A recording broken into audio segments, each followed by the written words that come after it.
Hello everyone. Today in this video we are going to discuss the every single detail of MNS SSC 2025 exam.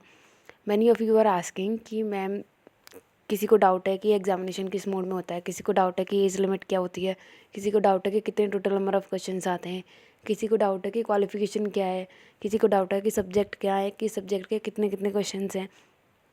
तो मैंने सारा कुछ summarise करके इस video में पुट कर दिया है। इसमें मैंने सारी डिटेल्स मेंशन करी हुई हैं कि कौन ये एग्ज़ाम दे सकता है, एज लिमिट क्या है, क्वालिफिकेशंस क्या हैं, फॉर्म फिल कैसे करना है, कौन कौन से डॉक्यूमेंट्स चाहिए। डॉक्यूमेंट्स नहीं मेंशन करे हैं इसमें मैंने।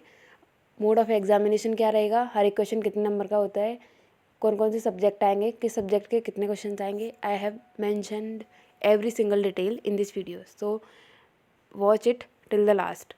Okay, so let's just start.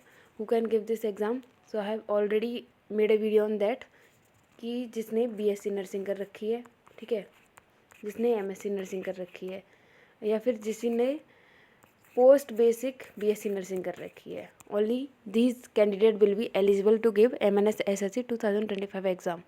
Okay, this is not for the UG candidate, it is for the PG candidates. Now come कि इसमें क्या क्या डिस्कस करेंगे. क्वालिफिकेशन क्या है, age limit, physical standards, yes, medical criteria क्या रहेगा, नेशनैलिटी क्या होनी चाहिए, एंड आपका जो मेरिट स्टेटस होता है वो क्या रहना चाहिए. तो चलो स्टार्ट करते हैं क्वालिफिकेशन से. क्वालिफिकेशन जिन्होंने बीएससी नर्सिंग कर रखी है, जिन्होंने पोस्ट बेसिक बीएससी नर्सिंग कर रखी है, या फिर जिन्होंने एमएससी नर्सिंग कर रखी है, ये तीनों ही टाइप के कैंडिडेट ये एग्ज़ाम दे सकते हैं. अब आते हैं एज लिमिट. एज लिमिट क्या रहेगी, इसकी जो एज लिमिट रहती है वो रहती है 25 ईयर्स टू 35 ईयर्स. मतलब 25 से अगर कोई 21 से अगर कोई कम है तो वो इस एग्ज़ाम को नहीं दे सकता. अगर कोई 35 से ज़्यादा भी है तब भी वो इस एग्ज़ाम को नहीं दे सकता. If you are lying between 21 to 35 then only you can give this exam. Now come to the third point is कि आपकी नेशनैलिटी क्या होनी चाहिए. तो आप नेशनैलिटी आपकी इंडियन होनी चाहिए. ऐसा नहीं है कि कोई फॉरेन कंट्री का पर्सन या कैंडिडेट इस एग्ज़ाम को दे सकता है, तो ऐसा नहीं है. अब आते हैं नेक्स्ट पॉइंट पे, that is your married status. आप इसमें जैसे एमएनएस का एक और एग्ज़ाम होता है फॉर यूजी कैंडिडेट, तो उसमें क्या होता है कि आप अनमैरिड होने चाहिए, ठीक है, या तो आप अनमैरिड होने चाहिए या फिर आप डाइवर्स ही होने चाहिए. इसमें ऐसा कुछ नहीं है. अगर आप मैरिड हैं तब भी ये एग्ज़ाम दे सकते हैं, आप अनमैरिड हैं तब भी ये दे सकते हैं, अगर आप डाइवर्स्ड हैं तब भी आप ये एग्ज़ाम दे सकते हैं, ठीक है. डाइवर्स पर्सन जो होते हैं ना वो भी दे सकते हैं. बस आपका जो डाइवर्स का जो सर्टिफिकेशन है या जो भी आपके डॉक्यूमेंट्स होते हैं वो आपको सबमिट करने होंगे. अब आते हैं नेक्स्ट पर. Next is your physical standard. कि फिजिकल स्टैंडर्ड मतलब जो हाइट एंड वेट रहता है ना, तो वो तो इसमें बोला इन्होंने medical fitness will be assessed as per military standard by military authorities. तो इसमें क्या होता है, वुमेंस के लिए जो आपकी जो हाइट रहती है वो रहती है 152 सेंटीमीटर इन जनरल, ठीक है. जनरली आपको 152 सेंटीमीटर हाइट का होना चाहिए. But if you are from the north east states और हिली एरियाज, देन अगर आपकी हाइट 147 सेंटीमीटर भी है तब भी आप एलिजिबल होंगे, ठीक है. इन जनरल कितनी 152 सेंटीमीटर, और अगर आप नॉर्थ ईस्ट या फिर हिली एरिया से हैं तो 147 सेंटीमीटर, ठीक है. तो ये क्लियर हो गया कि आपकी हाइट और वेट का रहता है कि जो इतनी आपकी हाइट है. जैसे अगर बीएमआर के अकॉर्डिंग चेक करते हैं, अगर कोई पर्सन मान लो 155 सेंटीमीटर का है, ठीक है, तो उसका जो वेट होना चाहिए वो उस हाइट के अकॉर्डिंग होना चाहिए और उनकी एज के अकॉर्डिंग होना चाहिए. क्योंकि 21 to 25 के लिए अलग बीएमआर रिपोर्ट आती है, 25 to 30 के लिए अलग आती है, 30 to 35 या 40 के लिए अलग आती है. तो आपकी जो बीएमआर है, आपका हाइट एंड वेट जो होना चाहिए अकॉर्डिंग टू योर वेट, आपका जो वेट होना चाहिए वो अकॉर्डिंग टू योर हाइट होना चाहिए और अकॉर्डिंग टू योर एज, ठीक है. ऐसा हो सकता है कि अगर कोई पर्सन 160 सेंटीमीटर का है, एक कैंडिडेट की जो एज है वो है 25, ठीक है, और एक कैंडिडेट की एज है 32 या 33, तो दोनों का वेट वेरी कर सकता है, ठीक है. तो 160 पर एक 60 kg में भी फिट हो जाएगा. अगर आपकी 30 या 32 या 33 है, 160 में अगर किसी की एज जो है ना 25 है तो वो 55 हो सकता है. अगर 32 या 33 है तो वो 60 kg के लिए फिट हो सकता है, ठीक है. अलग वीडियो बना दूंगी मैं सेपरेट, क्योंकि ये थोड़ा लेंदी टॉपिक है, समझाना पड़ेगा. अब आते हैं आपका जो मेडिकल क्राइटेरिया है वो क्या रहना चाहिए. तो आपका मेडिकल क्राइटेरिया क्या रहना चाहिए, physical fitness of selected candidate will be determined by medical board. मतलब आपका मेडिकल बोर्ड बैठता है वहाँ पे, by the office of the DGFMS जो ऑफिस होता है वो एक मेडिकल बोर्ड बनाते हैं जिसमें अलग अलग मेडिकल जो टेस्ट होते हैं उनके लिए वो अलग अलग ऑफिसर्स को हायर करते हैं।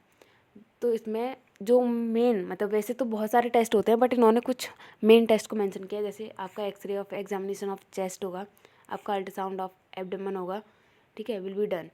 तो अगर किसी को स्टोन वगैरह होती है ना तो उसके लिए दिक्कत हो जाती है, वो क्योंकि अनफिट हो जाता है। फिर pregnancy will cause the rejection undergoing medical examination, ठीक है।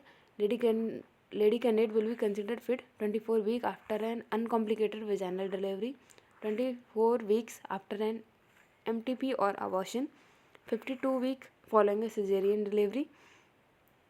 हाँ, ये आपका फिट और अनफिट डिसाइड करेगा। मतलब देखो इसमें क्या है कि अगर आप मैरिड हैं, ठीक है, और अगर आपने अबॉर्शन कराया है तो आफ्टर 3 मंथ्स मतलब आप इस एग्ज़ाम के लिए एप्लीकेबल हैं, ठीक है। अगर आप मदर बनी है मतलब आपका बेबी बर्थ हुआ है और आपकी जो डिलीवरी रही है वो नॉर्मल है, देन आप इस एग्ज़ाम के लिए 24 वीक्स के बाद में अलाउड है, मतलब ऑलमोस्ट 8 मंथ के बाद में।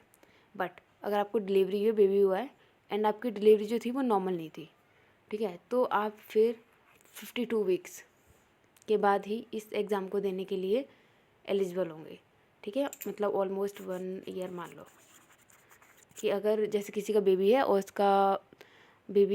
उनका बेबी सिजेरियन ऑपरेशन के थ्रू हुआ बट उनको अभी तक 1 साल हो चुकी है, तो वो एक एग्ज़ाम के लिए 2025 के लिए एलिजिबल है। बट अगर कोई ऐसा है जिनको बेबी हुआ और वो सिजेरियन ऑपरेशन के थ्रू हुआ बट अभी उनको 1 साल नहीं हुई है तो she will not be allowed, ठीक है। अब आते हैं नेक्स्ट पॉइंट पे। नेक्स्ट पॉइंट है जो आपका जो CBT का रिटन टेस्ट रहेगा उससे इम्पोर्टेंट है। इसमें कोई भी नेगेटिव मार्किंग नहीं होती है, ये सबसे बड़ा प्लस पॉइंट है इस एग्ज़ाम का कि इसमें कोई भी नेगेटिव मार्किंग नहीं होती है। एग्ज़ाम मोड CBT है, ऑनलाइन ही होगा, ठीक है। मोड ऑफ पेपर इंग्लिश रहता है। इसमें टोटल क्वेश्चन कितने आते हैं 150 और हर एक क्वेश्चन जो होता है वो 1 मार्क का होता है, ठीक है। अब आते हैं कि सब्जेक्ट क्या क्या रहेंगे।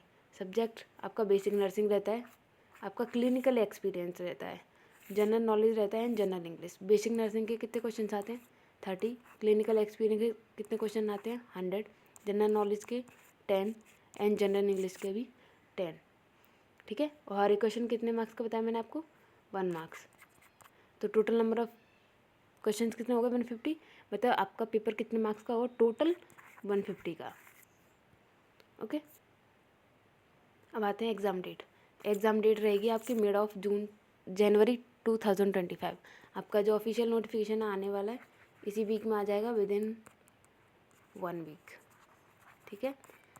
और आपको पता है कि आपकी फिर आप एप्लीकेशन फॉर्म फिल कर दीजिएगा। आपको पता है कि आपकी एग्ज़ाम डेट क्या रहेगी मिड ऑफ जनवरी, ठीक है, मतलब जनवरी के लास्ट से पहले पहले हो जाएगा।